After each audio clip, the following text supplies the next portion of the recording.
Hey, what's going on, guys? It's Taryn, and today I have something pretty incredible to share with you. The new 2023 M2 Mac Mini. It's game changing. You're getting excellent everyday computing performance in a small, compact form factor at a really great price that gives you good value per dollar. This Mac Mini starts at $599, and if you're a student, you can take advantage of the student discount and get it for as cheap as $499, which is just incredible. It's cheaper than the less technically impressive M1 Mac Mini that we got a couple of years ago. So it kind of feels very unlike Apple to make a better product and then to give the consumer a discount, but we'll take it. So the value of this Mac Mini is just through the roof, to the point that it's a little scary to see how much of this product can eat into the market share that Windows and traditional PCs have conquered for a long time. Ultimately, what we're going to be talking about in this video is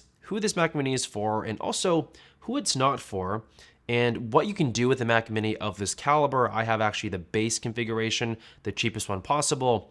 And also, what Mac should you even consider buying? Should you buy this Mac Mini? Should you buy another one? And we're going to be talking about other upgrades that you should consider depending on your situation. As for the design, right out of the box, we are getting a nice enclosed silver aluminum casing for this computer. It honestly is astonishing seeing a Mac Mini in person. I'm not going to lie, as it just blows my mind how small computers can be. On the back of the Mac Mini, we're getting two Thunderbolt 4 ports, a standard HDMI port, which I should point out is not HDMI 2.1 for those of you that care about that. So this Mac Mini does not support high refresh rate like 144 or 240 hertz displays.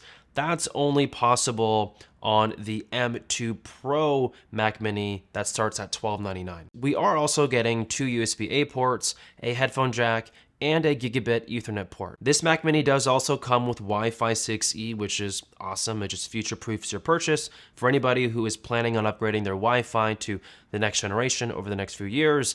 This is going to be able to take full advantage of that if you decide to do so. A really cool thing though is that inside of the computer, we are getting the fully spec'd M2 chip that comes with the 8-core CPU and the 10-core GPU, along with 8 gigs of RAM and 256 gigs of SSD. Fun fact, this specific M2 chip is a $100 upgrade that you actually have to pay for if you're buying an M2 MacBook Air or an M2 MacBook Pro, as those M2 chips actually only come with an 8-core GPU. Okay, so the question I want to propose in this video is, who would actually benefit from the cheapest M2 Mac Mini that Apple sells? I thought about it. I would say anyone who doesn't have daily hardcore needs beyond the occasional video editing, occasional photo editing, or light gaming, and then some. The M2 Mac Mini can do and handle these tasks within reason. If you own any basic Intel Mac from the past, which would really be any Mac before the end of 2020, you're actually looking at up to 10 times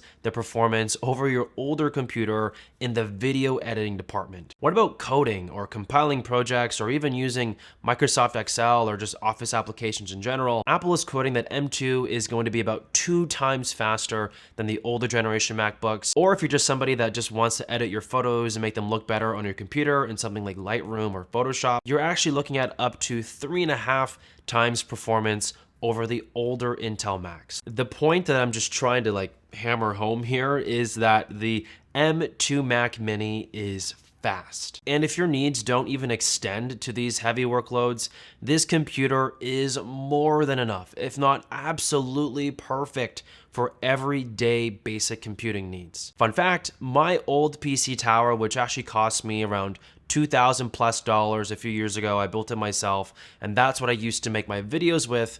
That computer cannot even compare to the power of this Mac Mini today in 2023. I wish, you guys have no idea how much I would have loved to have a machine like this 4 years ago or so. It would have just made my life a lot easier because it is so capable and it's so cheap.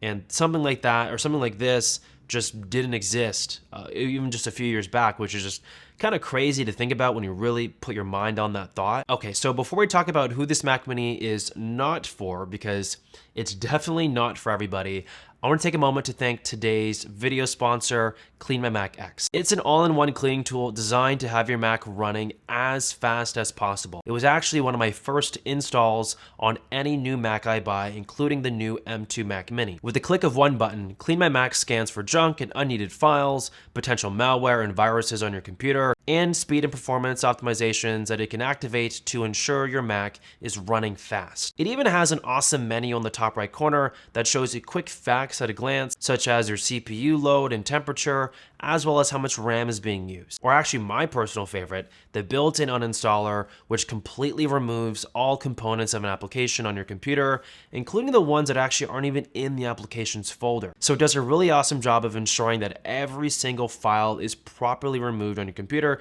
so you don't have anything wasted on your SSD. So if you want to speed up your MacBook today with Clean My Mac X, be sure to click the link in the description down below. Thank you so much, Clean My Mac, for sponsoring today's video. Okay, so who is this computer not for? Because it's definitely not for everyone. There's a very specific group of people who should probably avoid this computer at all costs. And that is anybody who has already bought an M1 machine from Apple in the past few years.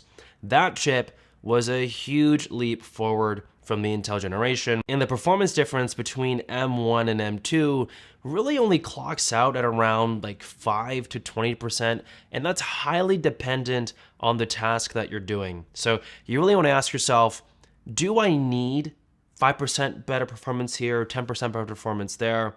Like, is the extra 5 seconds, 10 seconds, or 30 seconds, or a minute really gonna be impactful for my life? For some of you, that might be the case. But I think for a lot of you who own an M1, machine already, it probably isn't worth buying a whole new one just to save 10 seconds there, 30 seconds there. I hope you get what I'm saying. The other thing that I actually wanted to bring up in this video is that there is a little bit of a caveat or a catch for buying the Mac Mini, and that is that you don't get anything else from this box but a computer. You need a budget for a keyboard, a mouse, and a monitor. If you don't already own one inside of your home, that's probably not gonna be a big issue for a lot of you, but for some of you, you just remember that. So that's why this is so cheap. It literally comes with nothing. So just make sure that you budget for, what peripherals you do want to attach to your computer. Okay, if you made it this far into the video, you probably are convinced to buy a Mac Mini. You actually might have even, brought yourself to the landing page already, about to hit purchase, but then you hit a roadblock. You saw all of these upgrades, storage upgrades, RAM upgrades, like M2 chip upgrades, and you're not really sure what would make the most sense.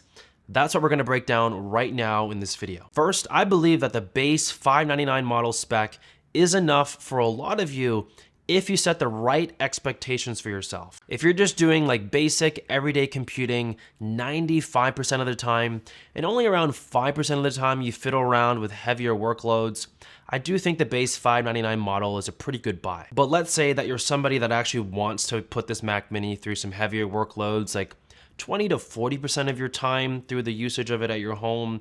I would consider upgrading the RAM to 16 gigs of RAM, so you get more headroom, the ability to multitask and run heavier programs more efficiently. And then also consider upgrading the storage to 512 or a terabyte, so you have just more headroom for more applications, but also the fact that the SSD speeds are faster if you do upgrade from the base 256 gig model. So just something to consider there. And another group of people that I did want to touch on in this video are for people who are on very, very tight budgets, where maybe you just can't afford the $599 M2 Mac Mini, or even the education discounted $499 version. Maybe that's still out of your price range. I don't want you to forget about the M1 Mac Mini. That thing is still available, and considering the fact that this M2 model just came out, now the M1 Mac Minis in the secondhand market, the value of those resales have gone down. So you can probably get those for really good deals secondhand from other people who don't need it anymore. And you're not gonna be missing out on much. Like I said in this video, M1 is an incredible chip. It's a huge leap forward over the Intel generation. And I have two videos right here where I talked extensively about the M1 chip in my M1 Mac Mini review, as well as my M1 MacBook Air review. Both of those are one of my most favorite computers of all time. But anyways, thank you so much for watching. I'll catch all of you guys in the next video. Peace.